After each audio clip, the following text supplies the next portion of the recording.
State news 71 में आप सभी का स्वागत है। एक दुखद घटना, एक सड़क हादसे का शिकार हुआ 45 वर्षीय व्यक्ति गांव कनिपले का, जो कि एचडीएफसी बैंक में एक बतौर सिक्योरिटी गार्ड तैनात था। अपनी बुलेट बाइक गाड़ी से अपने गांव की तरफ जा रहा था तो विपरीत दिशा में स्विफ्ट डिजायर गाड़ी से सीधी टक्कर उसकी लगती है, उछलकर सड़क पर गिरता है और जो है मौके पर ही उसकी मौत हो जाती है। ये वो अभागी बुलेट मोटरसाइकिल जिस पर वो अभागा व्यक्ति प्रमोद, जो कि इस बुलेट पर सवार होकर अपने गांव लौट रहा था, कितना जबरदस्त ये टक्कर रही होगी। आप देख सकते हैं कि एक साइड बुरी तरह से क्षतिग्रस्त हो गई और उछलकर वो सड़क के दूसरी तरफ गिरता है और उसका सर जो है सड़क पर गिरते ही फट जाता है। आखिरकार एक सड़क हादसे का शिकार वो युवक हुआ। गलती किसी न किसी की रही है, सावधानी हटी और ये दुर्घटना घटी। प्रत्यक्षदर्शी कुछ बता रहे हैं कि स्विफ्ट डिजायर गाड़ी तेजी से आ रही थी, तो कुछ का यह भी कहना है कि बुलेट बाइक से भी तेजी पर था। और यह भी कहा जा सकता है कि अगर हेलमेट डाला होता तो यह दुर्घटना ना घटती और सेकंडों में ही उसने अपने प्राण त्याग दिए। किसी का बेटा, किसी का पति और किसी का भाई, वो व्यक्ति सड़क पर, जो खून किसी के काम आता, वो आखिरकार सड़क पर बह गया और व्यक्ति ने अपने प्राण सड़क पर ही त्याग दिए। कुछ लोग ये भी कह रहे थे एम्बुलेंस ने देरी दिखाई, 112 गाड़ी ने भी आने में देरी दिखाई, लेकिन ये सब बातें बन जाती हैं। लेकिन उस व्यक्ति जो चला गया अब वो वापस नहीं आएगा।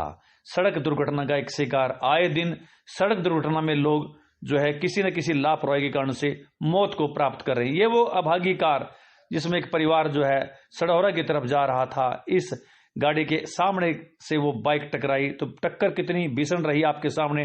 टायर भी फट गया, गाड़ी का अगला हिस्सा भी बुरी तरह से क्षतिग्रस्त हो गया और वो आखिरकार क्षतिग्रस्त तो गाड़ी हुई, वो ठीक हो जाएगी, लेकिन जो व्यक्ति चला गया वो ठीक अब नहीं होगा। एचडीएफसी बैंक में बतौर सिक्योरिटी गार्ड नियुक्त पूर्व सैनिक वो व्यक्ति है और आखिरकार उस दुर्घटना में उसने अपनी जान दे दी। सबको जो है एम्बुलेंस के माध्यम से अब ले जाया जा रहा है। लोग बाग यहां पर एकत्रित है, अपनी आंखों के सामने एक मृतक व्यक्ति को ये लोग देख रहे हैं।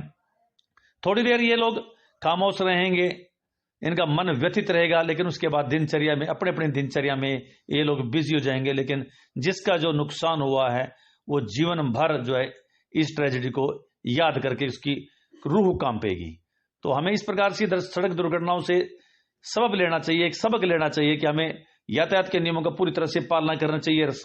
एक नियमित, एक संयमित स्पीड में अपनी गाड़ी चलानी चाहिए और दो पहिया वाहन पर हमेशा ही हेलमेट का इस्तेमाल करना चाहिए। भले ही होनी बलवान है, लेकिन फिर भी हमने यातायात के नियमों का पालन करके एहतियात बरत के बहुत सी दुर्घटनाओं को टाला जा सकता है। होनी को भले ही हम टाल नहीं सके, लेकिन इस प्रकार से सड़क दुर्घटनाओं से हम लोग बच सकते हैं, क्योंकि सावधानी हटती है तो तभी दुर्घटना घटती है। अगर सावधानी ना हटे तो इन दुर्घटनाओं से हम बच सकते हैं। तो ये बाइक आप देख सकते हैं, वो अभागी बाइक जिस पर वो अपने घर की तरफ लौट रहा था, अब वो वापस कभी घर नहीं जाएगा। हाँ, ये बाइक जरूर सड़क पर दौड़ेगी, कोई और इसको चलाएगा, लेकिन वो व्यक्ति जो इसको सदैव चलाता रहा है वो अब वापस नहीं लौटेगा, ना ही बुलेट गाड़ी को चलाएगा। तो आप देख सकते हैं लोग बाग इकट्ठे हुए और वो अभागी कार जिसका शिकार वो व्यक्ति बना। काफी लोग यहाँ पर एकत्रित हैं। पुलिस ने भी अपनी कागजी कार्रवाई जो पूरी करनी होती है वो लोग पूरी कर रहे हैं। अब डेड बॉडी का भी पंचनामा आदि करके उनको परिवार को सुपुर्द कर दिया जाएगा और फिर एक गमगीन माहौल कई दिनों तक उस परिवार में रहेगा, क्योंकि एक व्यक्ति अपने परिवार की पूरी दुनिया होती है और वो जब दुनिया उजड़ती है तो उस परिवार ही जानता है उनके साथ क्या होता है। तो ये देश है, देख नहीं सकते हम। तो लापरवाही तो हुई है, किसी भी तरफ से हुई है और उस लापरवाही का एक नतीजा निकलता है कि एक व्यक्ति अब सदा सदा के लिए यहां से चला गया, उसका जीवन लीला समाप्त हो गई। तो हम सबको भी ये आखिरकार ये संकल्प लेना चाहिए कि सड़क पर जब भी चलेंगे बड़े ध्यान अवस्था में चलेंगे और सड़क के जो भी कायदे कानून नियम होते हैं उनका पूरे अक्षर से पालन करेंगे, ताकि हमारी, न केवल हमारा जीवन अनमोल है बल्कि सड़क पर चलने वाले हर व्यक्ति का जीवन अनमोल है। अपनी सुरक्षा करेंगे और औरों को भी हम सुरक्षित रखेंगे।